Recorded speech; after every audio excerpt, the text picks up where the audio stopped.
नमस्कार. ठाण्याच्या राजकीय, सामाजिक आणि सांस्कृतिक घडामोडींचं वर्तमान चित्र दाखवणाऱ्या ठाणे वर्तमानमध्ये मी नितीन बोरसे आपलं पुन्हा एकदा हार्दिक स्वागत करतो. सादर करीत आहोत आजच्या ठळक बातम्या. अपोलो जिमचे संस्थापक श्री कमलाकर पाटील यांच्या मार्गदर्शनाखाली 43व्या ठाणे जिल्हा हौशी अजिंक्यपद शरीर सौष्ठव स्पर्धांचं आयोजन खारेगाव परिसरात करण्यात आलं. प्रचंड मोठ्या संख्येने यावेळेस खेळाडू सहभागी झाले होते. श्री नंदाशेठ साळवी यांच्या हस्ते या स्पर्धांचं तसंच नव्याने उभारण्यात आलेल्या टर्फचं उद्घाटन करण्यात आलं.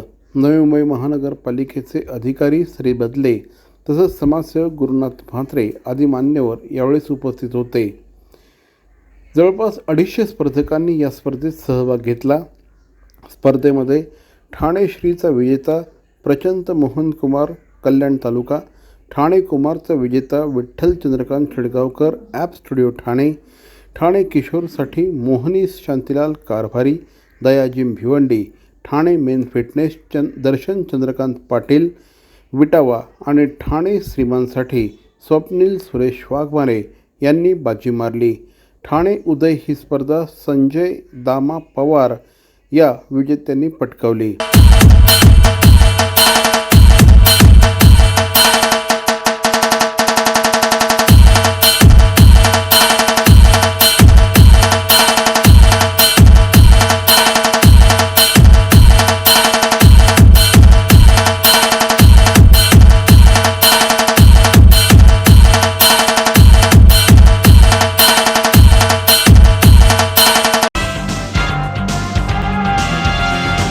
Play, learn and grow with Hello Kids, the best school choice for your child.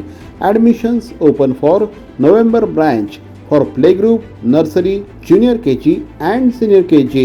Hello Kids, branch 1, first floor, Subhash Tower, opposite Maitri Vatika, Partrik Nagar, Kharegaon, Kalwa. Second branch, Manisha Nagar, and third branch, Trimurti Cooperative Housing Society. Hello Kids. Hotel Rangla Punjab, Thane शहरातील खवय्यांचे हक्काचं ठिकाण. Hotel Rangla Punjab north Indian, Mughlai, Chinese, sea food आणि गोवन फूडसाठी ठाणेकरांची पहिली पसंती. Hotel Rangla Punjab, Kothari compound, Gladys Alvares road, Manpada, Thane west. आजच संपर्क साधा. Hotel Rangla Punjab. Hotel tiptop Plaza, ठाणेकरांचा मानबिंदू. Hotel tiptop Plaza, wedding and reception, dining, conferences, banquet hall आणि लक्झरियस रूमसाठी ठाणेकरांची पहिली पसंती. Hotel tiptop plaza, Lal Bahadur Shastri मार्ग, नियर मुलुंड टेक नाका, Kashish park, Thane west. Hotel tiptop plaza. Life care hospital आणि डॉक्टर सुशील इंदोरिया यांच्या वतीने तमाम ठाणेकर नागरिकांना दीपावलीनिमित्त आरोग्यमय शुभेच्छा. ही दीपावली आपल्याला आरोग्यमय जावो हीच परमेश्वराच्या चरणी प्रार्थना. पुनश्च एकदा लाईफ केअर हॉस्पिटल आणि डॉक्टर सुशील इंदोरिया यांच्या वतीने तमाम ठाणेकर नागरिकांना दीपावलीच्या आरोग्यमय शुभेच्छा. GP पारसिक सहकारी बँकेच्या वतीने बँकेच्या तमाम ग्राहकांना, बँकेच्या कर्मचाऱ्यांना, भागधारकांना आणि संचालक मंडळाला दीपावलीनिमित्त हार्दिक शुभेच्छा. ही दीपावली आपल्या सगळ्यांना सुख समृद्धी, आरोग्य आणि ऐश्वर्याची जावो हीच परमेश्वराच्या चरणी प्रार्थना. पुनश्च एकदा GP पारसिक सहकारी बँकेच्या वतीने सगळ्या ग्राहकांना दीपावलीच्या हार्दिक शुभेच्छा. ठाणे शहरातील ख्यातनाम उद्योजक माननीय श्री विकास देशमुख यांच्या वतीने तमाम ठाणेकर नागरिकांना दीपावलीच्या हार्दिक शुभेच्छा. ही दीपावली आपल्या सगळ्यांना सुखसमृद्धीची जावो हीच परमेश्वराच्या चरणी प्रार्थना. पुनश्च एकदा श्री विकास देशमुख यांच्या वतीने तमाम ठाणेकर नागरिकांना दीपावलीच्या हार्दिक शुभेच्छा. हॉटेल सया ग्रँड आणि श्री जगदीश पाटील यांच्या वतीने तमाम ठाणेकर नागरिकांना दीपावलीच्या हार्दिक हार्दिक शुभेच्छा. हॉटेल सया ग्रँड 16 एकर परिसरामध्ये वसलेलं भव्य रिसॉर्ट, प्रत्येकाने एकदा तरी जायलाच हवं अशा प्रकारचं पंचतारांकित रिसॉर्ट हॉटेल सया ग्रँड. एकदा अवश्य भेट द्या. बाळासाठी प्रयत्न करताय का? होत नाही का? आपल्या विश्वासाचे IVF centre, Santati test tube baby fertility centre. Thane महानगरपालिकेतील माजी नगरसेवक श्री प्रकाश शिंदे यांच्या वतीने तमाम ठाणेकर नागरिकांना दीपावलीच्या हार्दिक शुभेच्छा. ही दिवाळी आपल्या सगळ्यांना सुखसमृद्धीची जावो हीच परमेश्वराच्या चरणी प्रार्थना. पुनश्च एकदा श्री प्रकाश शिंदे यांच्या वतीने तमाम ठाणेकर नागरिकांना दीपावलीच्या हार्दिक शुभेच्छा.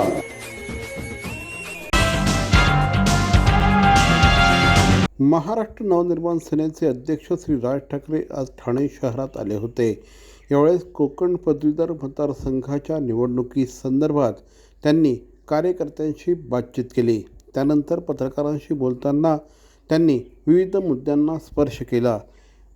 कोकण पदवीधर मतदारसंघाच्या निवडणुकीसाठी आपण ठाणे शहरामध्ये आलो होतो, त्या संदर्भात कार्यकर्त्यांशी चर्चा केली असं देखील राज ठाकरे यांनी यावेळी सांगितलं. टोलच्या संदर्भात आमची तयारी पूर्ण झाली आहे, सर्व्हरवर पूर्ण माहिती आलेली आहे. आता दिवाळीमुळे थांबलो होतो, मात्र पुन्हा एकदा मुख्यमंत्र्यांशी या संदर्भात चर्चा करू असं देखील राज ठाकरे यांनी यावेळी स्पष्ट केलं. मनोज जरांगे पाटील हे ज्या पद्धतीने आरक्षणाचं आंदोलन पुढे नेत आहेत, त्यामुळे त्यांच्या पाठीमागे नेमकं कोण आहे हे अद्याप तरी समजलेलं नाही, पण भविष्यात निश्चितपणे ते समजेल. निवडणुका आल्यानंतर हे असे विषय पुढे कसे येतात हा प्रश्न देखील त्यांनी यावेळेस व्यक्त केला. तसंच मनोज जरांगे पाटील हे ज्या पद्धतीने आरक्षण मिळवू बघत आहेत, त्या पद्धतीने आरक्षण मिळणं हे शक्य नाही, हे आपण त्यांना त्यांच्या ठिकाणी जाऊन सांगितलं होतं असं देखील राज ठाकरे यांनी म्हटलं. महाराष्ट्रामध्ये सध्या जातीपातीचं राजकारण खूप जोरात आहे, त्यामुळे समाजामध्ये विष कालवलं जात आहे अशी चिंता देखील राज ठाकरे यांनी यावेळेस व्यक्त केली. बघूया राज ठाकरे या पत्रकार परिषदेत नेमके काय म्हणाले आहेत. राज ठाकरे यांची ही पत्रकार परिषद जशीच्या तशी. नाही काय आहे, मुळात पदवीधर मतदारसंघाची निवडणूक आहे पुढल्या वर्षी, ठीक आहे, यावर्षी नाही आहे, पण त्याच्या फॉर्म भरायची या तारखा आत्ता आलेल्या असल्यामुळे थोडंसं एरवी जनरल इलेक्शन्स हा भाग वेगळा पडतो आणि पदवीधर मतदारसंघाची निवडणूक ही जरा थोडीशी वेगळी पडते. म्हणजे पदवीधर मतदारसंघाची निवडणूक मला मी फॉर्म पाहिलेला नाही आत्ता गेल्या अनेक वर्षात, पण मला मागे एकदा प्रमोद नवलकर साहेबांनी मला एकदा तेव्हा जे पदवीधरला उभे होते त्यावेळेला मला तो फॉर्म दाखवला होता, पदवीधरचा उमेदवाराचा फॉर्म. ज्याला पदवीधर स्वतः जाऊन ज्या व्यक्तीला मतदान करतात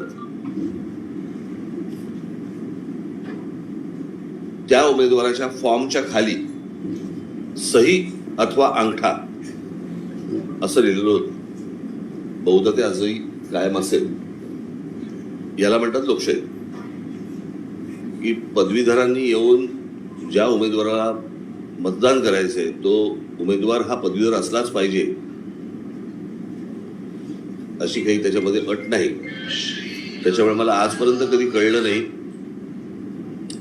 या पदवीधर मतदारसंघाची निवडणुका का होतात आणि कशासाठी होतात आणि का, त्याचा मूळ उद्देश काय.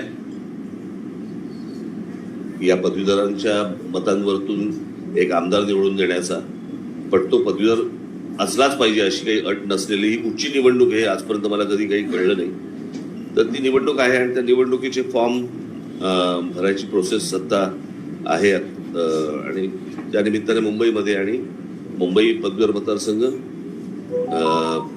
त्याच्यानंतर कोकण मतदारसंघ, पदवीधर मतदारसंघ याच्या निवडणुका लागल्या, त्याच्या तयारीसाठी म्हणून मी आलो होतो. मध्यंतरी माझ्या घरी बैठका झाल्या आणि त्या बैठकांनंतर मी जरा पुढे काय झालं हे जरा तपासण्यासाठी म्हणून आज ठाण्यामध्ये आलो. सिनेटच्या पण आहेत आणि सिनेटच्या पण फॉर्म भरतात. हायकोर्टामध्ये याची काय जी प्रक्रिया जी झालेली ती चुकी झालेली आणि पुन्हा घ्यावं, म्हणजे जो कारभार तिथे सुरू आहे त्याच्यावरती बऱ्याचशा प्रश्नाची नोटीस करण्यात आली. आता सध्या काय कोर्टाचे निर्णय पण सगळे चित्रविचित्र असतात आपल्याकडे येणारे. म्हणजे फटाके कधी लावायचे हे पण आता कोर्ट ठरवणार, सण कशी साजरी करायची हे पण आता कोर्ट ठरवणार. पण कोर्टाने दिलेले आदेश जे पाळले जात नाहीत त्याच्याकडे नंतर लक्ष देणार नाहीत कोर्ट. महाराष्ट्रामध्ये मराठी पाट्या झाल्या पाहिजेत ही जी ज्याच्यासाठी आमची आंदोलनं झाली आणि ज्या आंदोलनानंतर महाराष्ट्रामध्ये अनेक शहरांमध्ये तुम्हाला मराठी पाट्या दिसायला लागल्या, त्या मराठी पाट्यांच्या विरोधात इथले व्यापारी कोर्टामध्ये जातात. म्हणजे मला त्याचं आश्चर्य वाटतं की महाराष्ट्राच्या भाषेच्या विरोधात महाराष्ट्रात राहणारे, महाराष्ट्रात ज्यांना पोचतोय अशा बाहेरच्या राज्यातले लोक, व्यापारी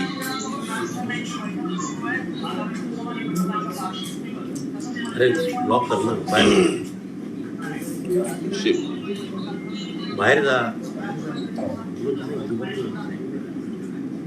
व्यापारी कोर्टामध्ये जातात. परंतु मी सुप्रीम कोर्टाचे आभार मानेन की त्यांनी त्या त्या राज्यांमध्ये त्या त्या भाषेचा मान राखला गेला पाहिजे आणि तिथे मराठी पाट्या आल्या पाहिजेत, सगळ्या झाल्या पाहिजेत असा आदेश दिला. पण आदेश दिल्यानंतर देखील अजूनही त्या प्रकारचा उत्साह किंवा त्या प्रकारचा प्रक्रिया ही मला सरकारकडनं होताना दिसत नाही. कदाचित पुन्हा आम्हालाच हातपाय हलवावे लागतील. तर त्याच्यामुळे काही गोष्टी चांगल्या होत आहेत, काही गोष्टी बरोबर होत नाही आहेत कोर्टाच्या दृष्टिकोनात. सर, 5 राज्यांच्या निवडणुका ज्या आहेत त्या आता सुरू झालेल्या आहेत. खरं तर देशाचे गृहमंत्री जे आहेत अमित शहा यांनी निवडणुकीच्या प्रचारादरम्यान सांगितलं की आम्ही रामलल्लाचं दर्शन, जे काही अयोध्येमध्ये राम मंदिर बांधलं जात आहे त्याचं राम मंदिराचं दर्शन आम्ही मोफतपणे सर्व भारतवासियांना करून देऊ असं एक विधान जे आहे त्यांनी केलेलं आहे. खरं तर या विधानावरती राजकीय वर्तुळामध्ये अनेक पक्षांकडनं प्रश्नचिन्ह निर्माण केले जातात. तुम्हाला काय या विधानाबद्दल वाटतं? ते मला असं वाटतं की त्यांनी टूर अँड ट्रॅव्हल्स नावाचं एक नवीन खातं उघडण्याचं मला असं वाटतं सुरुवात केली असावी.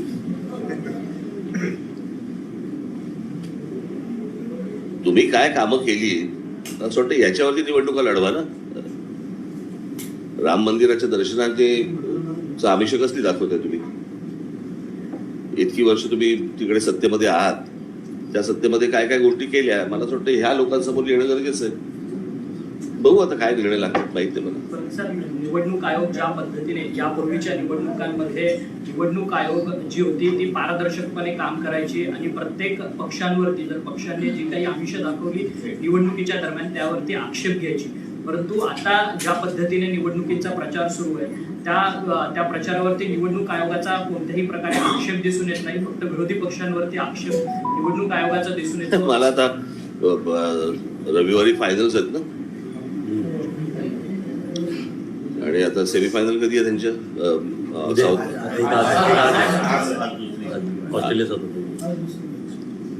बहुधा त्या दोन्ही टीम्सना तुमच्यापैकी जो जिंकेल सेमीफायनल आणि फायनलला जाल तो सामने बोला है हारने को असं पण होऊ शकतं. इंडिया वर्ल्ड कप जिंकणं हा निवडणुकीचा रणनीतीचा भाग आहे. नाही, निवडणुकाला लोकसभेच्या नाही, लोकसभा खूप लांब आहे अजून. चंद्रावर गेलेले यान विसरले लोक वर्ल्ड कप थोडी लक्षात ठेवणार. ते पण एवढ्या गोष्टी लक्षात रोजच्या रोज इतक्या धडा गोष्टी त्या आपटत असतात आपल्या त्या मोबाईलवरती आणि सगळ्यावरती. लोकांना आहे कुठे वेळ? सर, महाराष्ट्रात कधी नव्हे तेवढ्या जातीयवाद उफाळून येतोय, तुम्ही याकडे कसं बघतो? मी बोललो होतो की इथे ठाण्यातच बोललो होतो ना की महाराष्ट्रामध्ये महाराष्ट्र कसं होतं, जात ही गोष्ट अनेकांना प्रिय असते, अनेकांना ती गोष्ट आवडते आणि ती आवडण्याची कारणं वेगळी असतात की बाबा त्याच्यामध्ये काही खाद्य संस्कृतीचा विषय असतो, त्याच्यामध्ये काही इतर जे काही तुमच्या घरातले जे काही विषय असतात ते असतात. त्याच्यामुळे स्वतःच्या जातीबद्दल अभिमान असणं किंवा स्वतःच्या जातीबद्दल आपलेपणा असणं हे आजपर्यंत महाराष्ट्रामध्ये होत होतं. 1999 साली ज्या वेळेला राष्ट्रवादी काँग्रेसची जेव्हा स्थापना झाली त्या स्थापनेनंतर मी जेव्हा इथेच भाषणात बोललो होतो ना मी ठाण्याला, की त्याच्यानंतर स्वतःच्या जातीपेक्षा दुसऱ्याच्या जातीबद्दल द्वेष निर्माण करणं हे राष्ट्रवादीच्या जन्मानंतर सगळं महाराष्ट्रात सुरू झालं. आणि मी याचा धोकाही सांगितला होता की आपण उद्या जर समजा असे वागायला लागलो तर महाराष्ट्राचा उत्तर प्रदेश बिहार व्हायला वेळ लागणार नाही. आणि आपल्याकडे कसं आहे, ह्यांच्या स्वतःच्या निवडून येण्याच्या स्वार्थी राजकारणापायी आपण महाराष्ट्र खड्ड्यात घालतोय. ज्या महाराष्ट्राचं उदाहरण देश म्हणून दिलं जातं, देशात दिलं जातं, मग ते संत परंपरा असेल नाही तर मग तुमच्या इतर काही विचार असतील, इझम्स असतील, सगळ्या बाबतीत महाराष्ट्र हा अग्रेसर होता, अग्रेसर आहे, मला असं वाटतं अग्रेसर राहीलही. पण ह्या इमेजचं जी काही वाट लावण्याचे प्रकार जे सुरू आहेत, दुर्दैव अजून काय म्हणणार त्याला. आता तुम्ही सर, महाराष्ट्रासह देशात ठाकरे आणणार एक महानतम मध्ये घडलं जातं की ते जातपात मानत नाही, ते उघडपणे बोलता नाही, तसं करतात. दुर्दैवाने पक्षामध्ये तसं चित्र दिसत नाही. यावर तुम्ही काय म्हणता? मला नाही कळलं प्रश्न. जसं तुम्ही आहात किंवा शिवसेनेचं मूळ नाही शिवसेनेचं नाही, पक्षात दिसत नाही सर. जे तुम्ही म्हणता की आम्ही जातपात मानत नाही, पण तसं जे अंडर काम करतात तुमच्यामध्ये किंवा पक्षामध्ये जे काम करतात त्याच्यामध्ये हे वाक्य किंवा जे तुम्ही महानता जपली आहे, जातपात मानत नाही, तो प्रकार दिसत नाही. कुठेतरी जातीला थारा मिळतो असं दुर्दैव चित्र आहे. मला नाही वाटत माझ्या पक्षात मिळणार नाही अशी गोष्ट, अजिबात. मला होताना दिसलं तरी मी त्या माणसाला दूर करेन. तुम्हाला कोणाबद्दल स्पेसिफिक बोलायचंय? नाही, नॉट स्पेसिफिक, बट एकंदरीत जो महाराष्ट्र प्रकार होता आहे, जे चित्र आहे जातीवादाचं, त्यावर तुम्ही माझ्या पक्षाबद्दल बोललात ना. हो हा, सर. मग तुमच्याकडे काही उदाहरण आहे का? सांगणं बरोबर नाही, पण म्हणजे एकंदरीत जे चित्र आहे. नाही बघा, माझ्यासाठी माणूस महत्वाचा आहे. जर चांगल्या कपॅसिटीचा माणूस असेल, मी जातपात पाहत नाही, कळलं का? आणि जातीने काही होत नसतं. कुठच्याही जातीच्या माणसाने कुठच्याही जातीबद्दल कल्याण केलेलं आजपर्यंत सांगा मला जरा. त्या फक्त बोलायच्या गोष्टी असतात. सर, वाजपेयींच्या काळामध्ये देखील राम मंदिर किंवा हिंदुत्वाचा मुद्दा ह्या निवडणुकांमध्ये किंवा या प्रकारे होता. आता मात्र भाजप सरळ ज्या पद्धतीने ईडी आणि इन्कम टॅक्स असेल, सीबीआय असेल किंवा राम मंदिराचा जो मुद्दा पुढे येतो, वाजपेयींच्या काळातला हे सगळं भाजप विसरून पुढे चाललंय वेगळ्या पद्धतीने. तर तो काळच वेगळा होता, ती जनरेशन पण वेगळी होती, विचार करण्याची पद्धत वेगळी होती. आत्ताची पद्धत खूप निराळी आहे त्यांची. आणि हे काही अशा प्रकारच्या धाडी आणि अशा प्रकारच्या गोष्टी फार काळ टिकत नसतात. नंतर त्यांनाही समजायला लागतं की हे उलटून आपल्या पण अंगावरती येईल. मागे म्हटलं होतं ना की सत्तेचा अमरपट्टा कोणी घेऊन आलेला नसतो. अशा अनेक जगामध्ये अशी तुम्हाला अनेक उदाहरणं देता येतील की तुम्हाला असं वाटलं की बाबा हे कधी जाणारच नाही, पण अनेक जण गेले की. जी काय म्हणू आपण 50-56 वर्ष 58 वर्ष जी काही काँग्रेसने जे काही राज्य केले या देशावरती, कधी आपण विचार केला होता की काँग्रेस ही परिस्थिती निर्माण होईल? गेल्या वेळेला मला असं वाटतं किती 44 खासदार निवडून आले होते ना, 55. असं कधी काँग्रेसचं होईल असं तुम्हाला कधी वाटलं होतं का?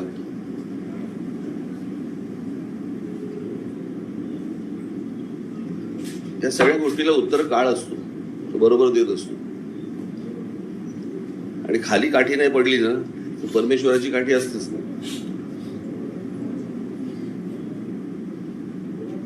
शिवसेनेच्या ज्या शाखा आहेत त्या गेल्या अनेक वर्षांपासून त्यांच्या प्रश्नांना नका विचारू मला. मी त्यांच्या प्रश्नांची उत्तर द्यायला नाही बसलो. जशी भांडणं होते शाखांवरून त्यांचं त्याला लक्ष आलं.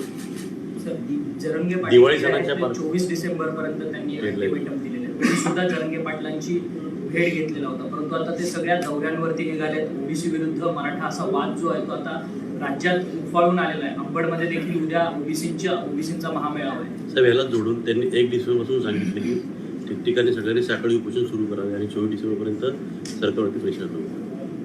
मुळात या प्रकारचं कोणतंही आरक्षण कधी मिळणार नाही. हे मी त्यांच्या समोर त्या दिवशी सांगून आलो होतो, बरोबर की नाही? मी काही वेगळं सांगत नाही, अशी कुठची गोष्ट होणार नाही. आता ते जरांगे पाटील आहेत का? जरांगे पाटलांच्या मागून कोणतरी आहेत ज्याच्यातनं जातीयवादामध्ये महाराष्ट्र डिस्टर्ब करायचं ठरवलेलं आहे. कारण निवडणुका तोंडावरती असताना ह्या सगळ्या गोष्टी आता सुरू होत आहेत. हे काही मला इतकं सरळ चित्र दिसत नाही. त्याच्यामुळे कालांतराने कळेलच यामागे कोण आहेत. मूळ मुद्दे भरकटले जातात. अर्थातच ना, म्हणूनच सांगतो ना, अनेक विषय असे येतात की ज्याच्यामध्ये तुम्हाला ज्याने तुम्ही त्रस्त आहात ते विषय तुमच्या डोक्यात येताच कामा नयेत. डायव्हर्ट करण्याचे विषय असतात. जाऊन दे ना, सोड ना, गप्पा मारणे शेवटचा प्रश्न. प्रश्नच नाही तुझ्याकडे.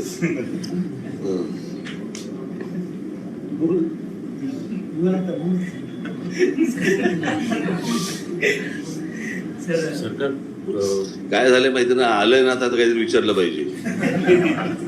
कळलं का? मधल्या टोलच्या विषयानंतर सरकारने कमिटी स्थापन केली होती. त्याची एक मिटिंग झाली, नंतर काही मिटिंग झालीच नाही, नाही. मी दिवाळीसाठी थांबलो होतो. मी आता दिवाळी झाल्यानंतर माझी भेट होईल त्यांच्याबरोबर. कारण आमच्याकडनं सगळे तयार आहे. CCTV फुटेज सगळं रेडी आहे. गाड्या कॅल्क्युलेट करून झालेल्या आहेत, सगळ्या गोष्टी झालेल्या आहेत. आता कालच तर दिवाळी संपली. आता बैठक होईल आमची, आणि आमच्या जे काही सर्व्हरमध्ये आलंय ते बरोबर करून दाखवा मी. सर, एक मुद्दा असा आहे, ईडीची चौकशी आपली देखील झाली, पण आपण जेव्हा चौकशीवरून आलात त्या स्पष्टपणे बोलला होता, म्हणजे आपल्या घराच्या बाहेर, की माझा थोडा बंद होणार नाही. परंतु आता अनेक पक्षातले नेते भाजपमध्ये गेले, त्यांच्या केसेस मागे घेण्यात आल्या, सगळ्या घेण्यात आल्या. मात्र अजूनही मुख्यमंत्री एकनाथ शिंदे यांच्या पक्षातले जे नेते गेलेत किंवा काही आमदार खासदार गेले, त्यांच्या अजून ईडीच्या चौकशा मात्र त्यांचे जी प्रकरण आहेत ती मात्र मागे घेण्यात आली. तेव्हा खूप खतखत आहे त्या पक्षामध्ये, आणि किंवा असं वाटतं तुम्हाला मला दाढी आलेली दिसते दिसते नाही ना? मी शिंदे नाही, मी याची उत्तर नाही देऊ शकत. तुम्ही एकंदरीत त्याला ज्या पद्धतीने उत्तर दिलं, तर अजूनही ह्यांच्यामध्ये खूप अस्वस्थता आहे दिसते. तुम्हाला काय त्यातून जाणवतंय का?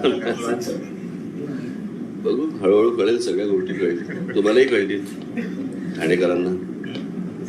सर, काका पुतळ्या पुन्हा भेटले. मला समजतच नाही काय चाललंय. मला सध्या महाराष्ट्राची जी राजकीय परिस्थिती आहे ही इतकी संभ्रमावस्थेतली घाणेरडी राजकीय परिस्थिती मी आजपर्यंत इतक्या वर्ष पाहिलेली नाही. आणि याचं एकमेव कारण, लोक हसण्यावारी नेतात ह्या सगळ्या गोष्टी.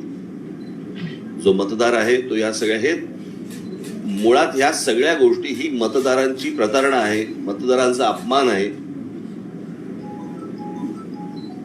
आणि त्या अपमानाचा राग जोपर्यंत मतदारांना येत नाही, की हे सगळेजण आपल्याला ज्या प्रकारे उघड, बरं आता पूर्वी तर कसं होतं, थोडंसं लपून तरी असायचं, आता तर उघड म्हणजे तुमचा विचारच करायला तयार नाहीयेत.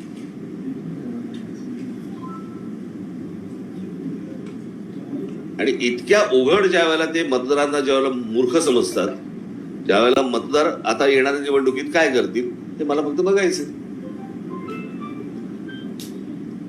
कारण शेवटी 5 वर्ष तुम्ही कोकणाचा रस्ता झाला नाही, इथे खड्डे आहेत, तिथे खड्डे आहेत, नोकऱ्या मिळत नाहीयेत, अशा अनेक गोष्टी 5 वर्ष बोलायच्या. आणि 5 वर्षानंतर जर समजा तुम्ही भलत्याच विषयांवरती जर मतदान करून मोकळे होणार असाल, काय राहणार तुमची तरी किंमत?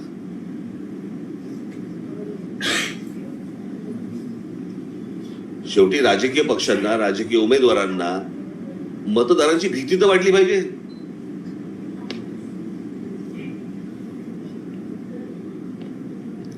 कसं झालंय आता की या सगळ्या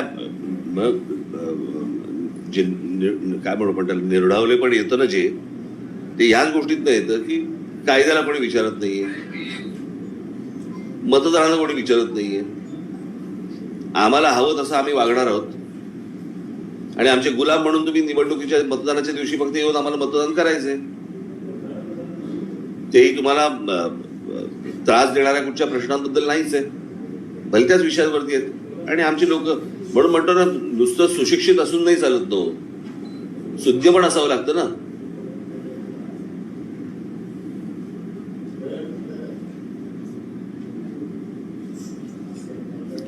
बहिणाबाई चौधरी या जरी कमी शिकलेल्या असल्या तरी त्यांनी जे लिहून ठेवलं ते शून्यपणाचं लक्षण आहे ना. कोणी विचारलं नाही ना सुशिक्षित किती आहात, किती ग्रॅज्युएट झालात, किती काय झालं, कोणी विचारलं नाही. मला असं वाटतं ज्या दिवशी तो शून्यपणा वाढेल ना त्या दिवशी या सगळ्या गोष्टी कमी होतील. चला सर 24 डिसेंबर नंतर एकही दिवस सरकारला जाणार नाही असं जरांगे म्हणतात. पुढचं आंदोलन जे असेल ते मुंबईत असणार, त्यामुळे कायदा सुव्यवस्था देखील निर्माण होऊ शकते. जरांगे म्हणतात की 24 डिसेंबर नंतर एकही दिवस मुंबईत येऊन ठाण मांडणार नाही आणि पुढचं आंदोलन 25 डिसेंबरला ते काय सॅन्टा क्लॉज म्हणून येणार आहेत का? बघू आता काय करतात नंतर बघू. पितांबरी महाबचत सेल. दैनंदिन वापरातील वस्तूंसाठी गोखले रोडवरील पितांबरी शॉपला आजच भेट द्या आणि महाबचत सेलचा लाभ घ्या. विविध प्रोडक्ट्सवर विशेष सूट आणि बाय वन गेट वन फ्रीची धमाल ऑफर सुद्धा. तेव्हा आजच भेट द्या पितांबरी शॉपी, गोखले रोड, ठाणे. मी डॉक्टर राहुल गुले, संचालक वनरुपी क्लिनिक आणि आपला दवाखाना ठाणे. आमच्या सर्व टीमच्या वतीने, डॉक्टरांच्या वतीने, नर्सेसच्या वतीने सर्व नागरिकांना दीपावलीच्या खूप खूप हार्दिक शुभेच्छा. ही दीपावली आपल्याला निरोगी, सुखसंपन्न आणि समृद्धीची जावो ही सदिच्छा आम्ही सर्व आपणास देत आहोत.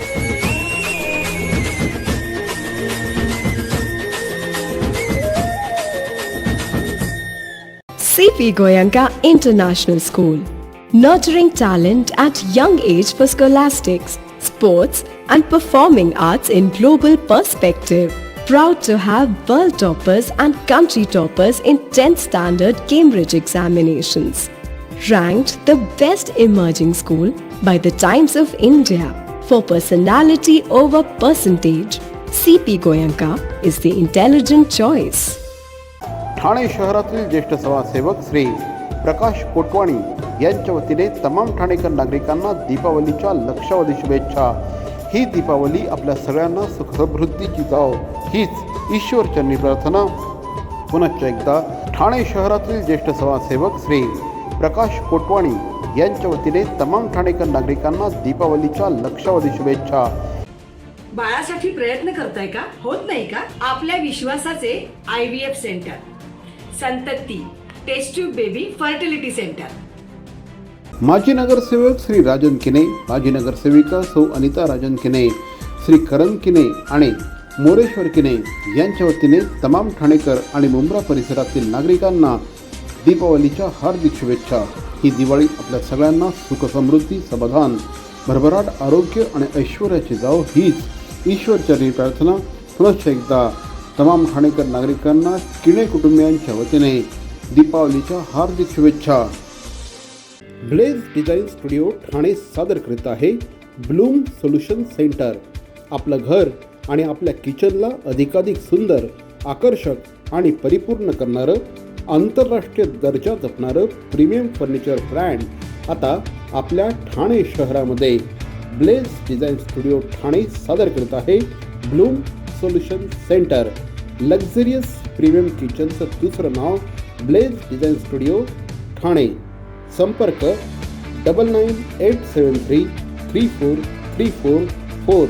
Blaze design studio, Mohan mill compound near Nexa Maruti Suzuki showroom, R mall, Ghodbunder road, Thane west. नक्की संपर्क साधा. शिवसेनेचे तरुण तडफदार कार्यकर्ते श्री राकेश शिंदे यांच्या वतीने तमाम नागरिकांना दीपावलीच्या हार्दिक शुभेच्छा. ही दीपावली आपल्या सगळ्यांना सुखसमृद्धी, समाधान, शांतता, भरभराट आणि ऐश्वर संपन्न जाव हीच ईश्वरचरणी प्रार्थना. पुनश्च एकदा ठाणे शहरातील उद्योजक आणि शिवसेनेचे धडाडीचे कार्यकर्ते श्री राकेश शिंदे यांच्या वतीने तमाम नागरिकांना दीपावलीच्या हार्दिक शुभेच्छा.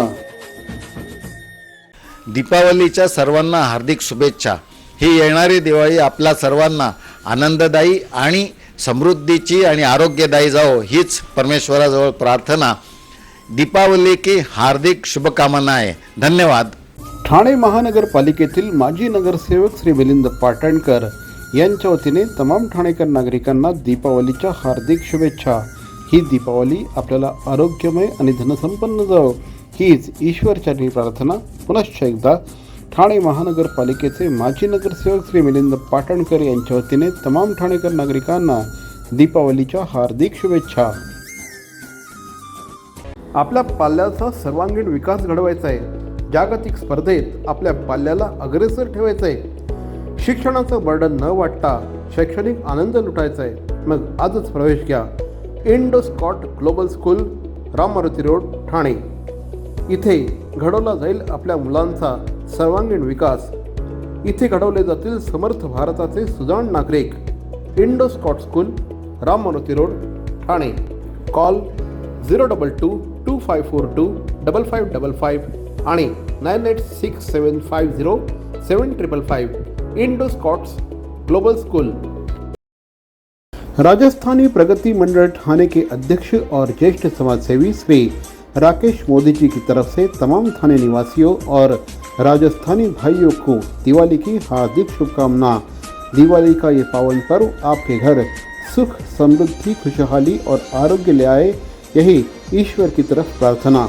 पुनश्च एकदा राजस्थान प्रगति मंडल ठाणे के अध्यक्ष और ठाणे के ज्येष्ठ समाजसेवी श्री राकेश मोदी जी की तरफ से तमाम भाइयों को दीपावली की हार्दिक शुभकामना.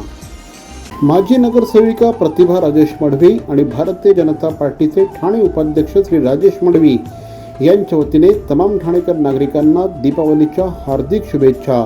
ही दीपावली आपल्या सगळ्यांना मंगलमय जावो हीच ईश्वरचरणी प्रार्थना. पुनश्च एकदा माजी नगरसेविका प्रतिभा मडवी आणि भाजपचे ठाणे उपाध्यक्ष श्री राजेश मडवी यांच्या वतीने तमाम ठाणेकर नागरिकांना दीपावलीच्या हार्दिक शुभेच्छा. सर्व ठाणेकरांना दिवाळीच्या, लक्ष्मीपूजनाच्या, पाडव्याच्या आणि भाऊबीजेच्या खूप खूप शुभेच्छा. येणारा दिवाळीचा सण आपल्या आयुष्यामध्ये सुख, समृद्धी, भरभराटी घेऊन येऊ. आणि सर्व ठाणेकरांना विनंती आहे की वाढत्या प्रदूषणामुळे हा दिवाळीचा सण आपण दीपोत्सव म्हणून साजरा करूया. फटाके न वाजवता, प्रदूषण न वाढवता येणारा दिवाळीचा सण हा दिव्यांचा सण, आनंदाचा सण म्हणून साजरा करूया ही सर्व ठाणेकरांना नम्र विनंती करतो. पुन्हा एकदा सर्व ठाणेकरांना या दिवाळीच्या खूप खूप शुभेच्छा. राष्ट्रवादी काँग्रेसचे प्रदेश प्रवक्ते आणि ठाणे पालघर अध्यक्ष श्री आनंद परांजपे यांच्या वतीने तमाम ठाणेकर नागरिकांना दीपावलीच्या हार्दिक शुभेच्छा. ही दिवाळी आपल्या सगळ्यांना सुखसमृद्धीची जावो हीच परमेश्वराच्या चरणी प्रार्थना. पुनश्च एकदा श्री आनंद परांजपे यांच्या वतीने तमाम ठाणेकर नागरिकांना दीपावलीच्या हार्दिक शुभेच्छा. बाळासाठी प्रयत्न करताय का? होत नाही का? आपल्या विश्वासाचे IVF centre, Santati test tube baby fertility centre. Thane जिल्हा मध्यवर्ती सहकारी बँकेचे संचालक श्री अनिल मुंबईकर यांच्या वतीने तमाम ठाणेकर नागरिकांना, ठाणे जिल्हा मध्यवर्ती सहकारी बँकेच्या तमाम कर्मचाऱ्यांना, ग्राहकांना, भागधारकांना आणि संचालक मंडळाला दीपावलीच्या हार्दिक शुभेच्छा. ही दिवाळी आपल्या सगळ्यांना सुखसमृद्धी, भरभराटीची जावो हीच परमेश्वराच्या चरणी प्रार्थना. पुनश्च एकदा श्री अनिल मुंबईकर यांच्या वतीने तमाम नागरिकांना दीपावलीच्या हार्दिक शुभेच्छा. TJSB सौर शक्ती कर्ज, गो ग्रीन, करा वीज बिलावर बचत. आकर्षक व्याजदर, 84 महिने परतफेड कालावधी, 80% लोन, व्यावसायिक आणि उद्योजकांकरता सुद्धा. अधिक माहितीसाठी तुमच्या जवळच्या शाखेला भेट द्या किंवा संपर्क साधा. 1800-223-466 आणि 1800-266-3466. माजी नगरसेविका सौ अर्चना मनेरा आणि श्री किरण मनेरा यांच्या वतीने तमाम ठाणेकर नागरिकांना दीपावलीच्या हार्दिक शुभेच्छा. ही दीपावली आपल्या सगळ्यांना सुखसमृद्धीची जावो हीच ईश्वराच्या चरणी प्रार्थना. पुनश्च एकदा माजी नगरसेविका अर्चनाताई मनेरा यांच्या वतीने तमाम ठाणेकर नागरिकांना दीपावलीच्या हार्दिक शुभेच्छा. साधना विद्या मंदिर खारेगाव आणि दशरथ दादा पाटील यांच्या वतीने तमाम ठाणेकर नागरिकांना दीपावलीच्या हार्दिक शुभेच्छा। ही दीपावली आपल्या सगळ्यांना सुखसमृद्धी, समाधान, भरभराट आणि ऐश्वर्याची जाव हीच परमेश्वराच्या चरणी प्रार्थना। पुनश्च एकदा साधना विद्यालय खारेगाव आणि दशरथ दादा पाटील यांच्या वतीने तमाम ठाणेकर नागरिकांना दीपावलीच्या हार्दिक शुभेच्छा। सर्व नागरिकांना आवाहन करण्यात येत आहे की सध्या डासांमार्फत पसरणाऱ्या डेंग्यू या आजाराचा प्रसार रोखण्यासाठी प्रत्येकाने पुढील प्रमाणे कार्यवाही करावी। डेंग्यू आजार एडिस इजिप्ती हा डास चावल्याने होतो। या डासांची पैदास साचलेल्या किंवा साचवलेल्या स्वच्छ पाण्यामध्ये होते। 8 दिवसांपेक्षा जास्त दिवस पाणी उघडे व साचून राहिल्यास त्यात डास अंडी घालतात। अंड्यांच्या अळ्या तयार होऊन पुढे डास तयार होतात। यासाठी आपल्या घरातील पाणी साठे उदाहरणार्थ बॅरल्स, पिंपे, टाक्या, हौद, रांजणे इत्यादी दर आठवड्याला रिकामे करून घासून पुसून कोरडे करून पुन्हा भरावे। 1 दिवस कोरडा दिवस म्हणून पाळावा। पाणी साठ्यांना घट्ट झाकणे बसवावीत किंवा जुनी साडी, चादर, धोतर यांनी बांधून झाकून ठेवावीत, म्हणजे डास त्यात जाऊन अंडी घालणार नाहीत। घराच्या गच्चीवर, आजूबाजूला, अंगणात कोठेही पाणी साचू देऊ नये। भंगार सामान उघड्यावर टाकू नये, उदाहरणार्थ टायर्स, प्लास्टिक सामान, कुंड्या, टाकाऊ वस्तू इत्यादी। अशा सामानात पावसाचे पाणी साठून त्यात डेंग्यूच्या डासांची पैदास होते। घरातील कूलर्स, फ्रीजच्या पाठीमागील ट्रे हे देखील वेळोवेळी कोरडे करावेत। लक्षात ठेवा, नुसत्या फवारणीने डास घनता कमी होत नाही, तर त्यासाठी डास पैदास ठिकाणे नष्ट करणे ही आपल्या सर्वांची जबाबदारी आहे। कोणताही ताप अंगावर न काढता जवळच्या शासकीय रुग्णालयात मोफत औषधोपचार घ्या। अशा प्रकारे नागरिकांनी सहकार्य केल्यास डेंग्यूचा प्रसार रोखणे सहज शक्य आहे। डॅफोडिल प्रीस्कूलच्या वतीने तमाम ठाणेकर नागरिकांना दीपावलीच्या हार्दिक शुभेच्छा। Daffodil preschool, play group, nursery, junior KG, senior KG and day care. Admissions आणि डे केअर इन्क्वायरीजसाठी संपर्क